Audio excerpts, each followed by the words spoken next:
Pasensya na kayo, ma'am. Kayo naman yung bumangga eh. Alam mo ba kung sino yung binabangga mo, ha? Eh, sino ho ba kayo? Moira Tanyag. Itanim mo yan sa kakapiranggot mong utak. Eh, Ma'am Moira Tanyag, paano yan? Nabasag niyo yung cellphone ko, oh. Pati nga. Ay, oo, basag nga.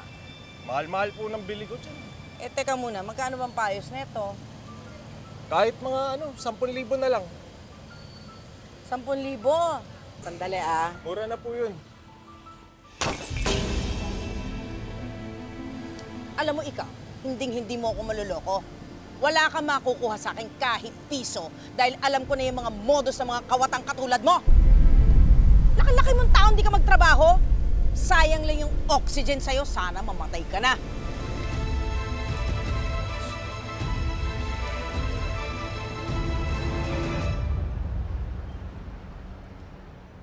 Bad trip talagang babaeng yan. Puwisit. Hayop na yun, napakayabang. Bad trip. Kapikon. Oh, ba't ang init ng ulo mo? Eh, yung babaeng nakabangga ako, napakayabang. Kilala ko daw ba siya? Bakit? Sino ba siya? Artista ba siya? Moira Tanyag? Ewan ko, sino yun? Moira Tanyag? Search mo kaya?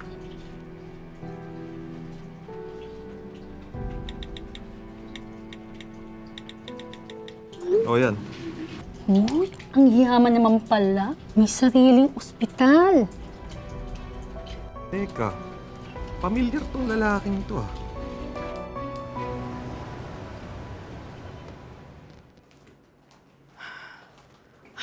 Init sa labas. Mami. Mami, si Daddy. Hinahanap niya yung lumang phone niya. Anong cellphone? His old phone. Hindi ko nga alam bakit bigla siyang nagkaroon ng interest dun eh. Teka, may... Alam ka bang laman ng cellphone na yon? Or does it contain anything that's incriminating for us? Wala. Kaya nga kita tinatanong eh. Alam mo, since hindi pa natin alam kung ano talaga laman ng cellphone na yan, kailangan maunahan natin yung daddy mo. Dapat hindi niya makuha yon. Si Annalyn. Kay Annalyn yung telepono. Eh, yun naman pala eh. Di kunin mo sa kanya. Sige nga, paano ko gagawin yun? Magkagalit kami, diba?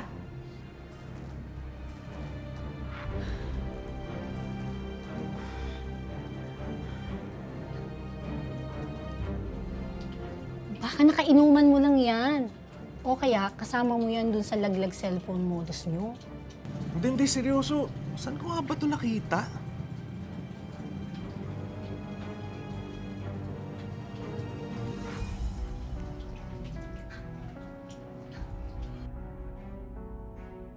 Sabi na eh. Ayan oh. Ay, yan siguro yung may-ari ng cellphone ni Josa.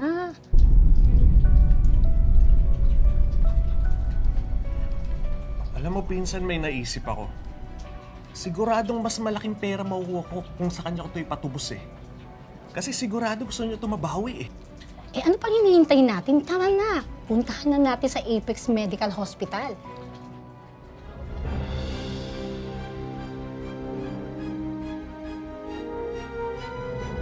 So, nag-usap si Carlos at si Doc Lindon? At nangako si Lindon na hindi na daw siya magsasalita? Yun na yun? Tatahimik na tayo? Ganun lang? Mom, can you please give him a break? Baka nakakalimutan mo. Ikaw ang dahilan kung bakit nabaril si Doc Carlos. Oo na, nandun na tayo. But hindi naman ako pwedeng manahimik based on Lindon's promise, di ba? So, ano gagawin mo? Ha? Ipapapatay mo pa rin siya? Mami, I'm warning you, ah. Kapag may nalaman akong may ipagawa ka pa kay Doc Lindon, I will completely cut ties with you. Wala akong nanay na kriminal. At pwede ba? Tigil-tigilin mo na ngayon pakikipag-usap dyan sa balahadya na yan. Huwag ka nagpapa-impluensya dyan. Alam mo siya yung sumisira sa atin eh. For Pete's sake, Mom, is it possible for us to have peace of mind? Kahit sandali lang. Okay, fine. Panghahawakan ko yung pangako ni Carlos. Sana nga matapos na itong lahat. Kahit din naman ako, gusto ko ng katahimikan.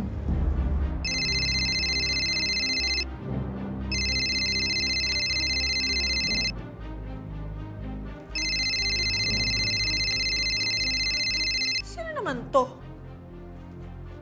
Hello? Moira Tanyag? Sino to? Alam ko na yung sikreto mo. Booking ka na. Anong sikreto? Ikaw yung tumulak sa asawa mo sa hagdan. At yung anak mong si Zoe ay hindi niya totoong anak.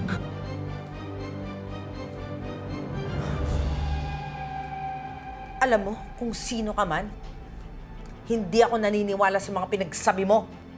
Wrong number ka. Anong wrong number?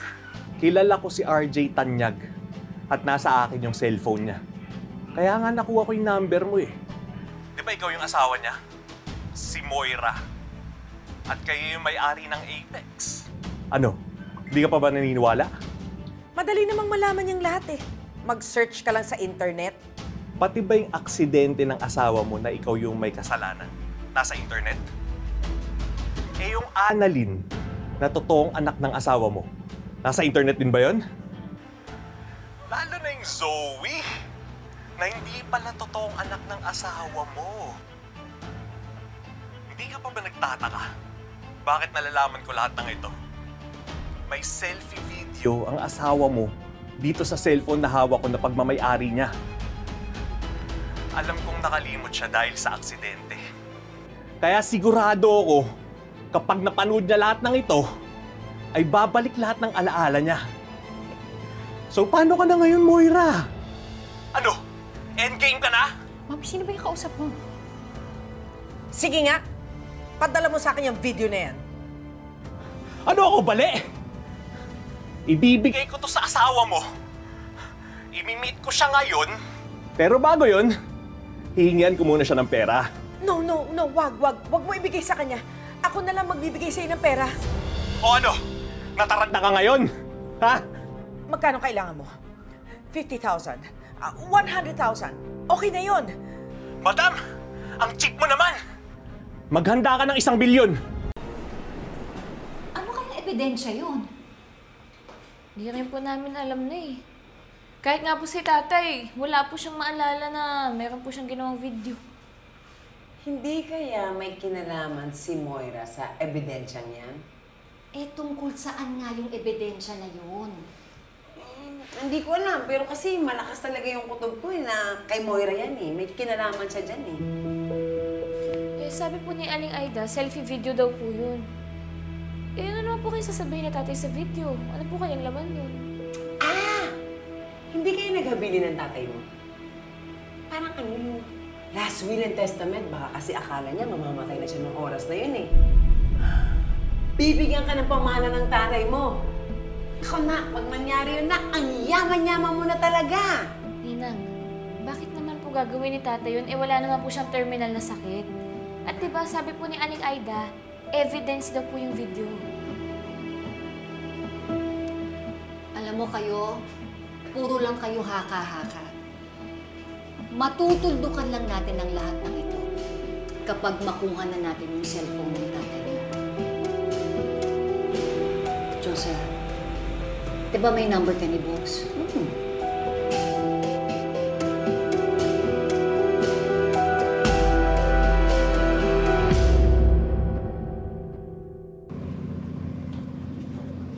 Uy, Tol, sa likod na pala ipapalabas yung Sparkle U.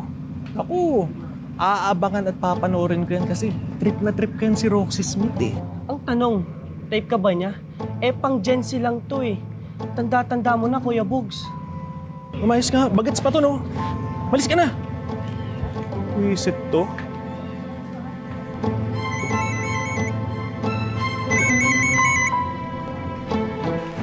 Hello?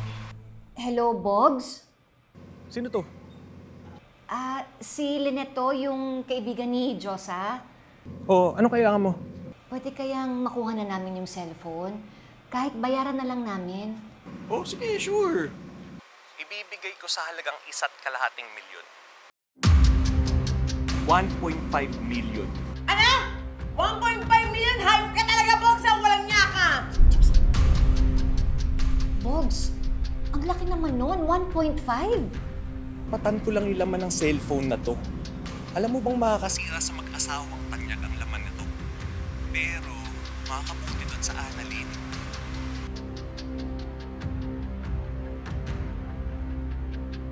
Pogs, pwede bang sabihin mo na lang sa amin kung ano bang laman ng cellphone?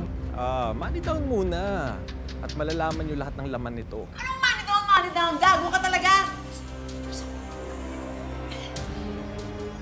Pogs, kasi parang masyado namang malaki yung 1.5. Wala akong ganun kalaking pera. Saan naman ako kukuha nun? Ba't ikaw umigay, Doc RJ? Mayaman yun ah. Sigurado ako, sisiw lang sa kanya yung 1.5 million. Kapalit ng cellphone na to, kapalit ng lahat ng di niya maalala. Pogs, alam ko naman na mabuti kang tao. Hindi lang naman to puro pera, hindi ba? At saka, aanhin mo yung pera kung mali naman yung ginagawa mo. Pera-pera na yung labanan ngayon. Nabibili yung kaligayahan. Kaya kung gusto nyong lumigaya, bilhin nyo na tong cellphone sa presyo na gusto ko. Wala ka ba talagang konsensya, ha? Eto, may pagkakataon ka na para magbago. Ano ka ba? Hindi mo pwede ipambili yung konsensya sa tindahan. Kailangan ko rin ng pera. Kaya take it or leave it! Take it kami! Bibigay namin 1.5 million. Saan tayo magkikita? Diyosa, si Lynette lang ang magdadala ng pera. Wala nang iba. Oo na, sige na. Sabihin mo na sa amin. Text mo na kagad ngayon na. Walang iya ka talaga. Gago ka talaga, boss, ha? At huwag kayong magkamali na tumawag ng pulis. Pag ginawa niyo yun, hindi niyo na ako makikita. Ang pera! Boss! Nay, pagkakatiwalaan pa ba talaga natin yung taong yan? Paano kung wala naman pala talagang laman yung cellphone? Kung niloloko niya lang tayo? Ano mo, mukha naman nagsasabi siya na totoo kasi parang kilalang kilala ka niya. Hindi ka naman kilala nun. Alam niyo kung saan ako naiintriga? Doon sa sinasabi niyang makakabuti daw ito para kay Annalyn. Ano kaya yun? Alam mo, malalaman lang natin ang sagot sa mga tanong natin kapag nakuha na natin ang cellphone. Ang tanong, saan tayo kukuha ng 1.5 million?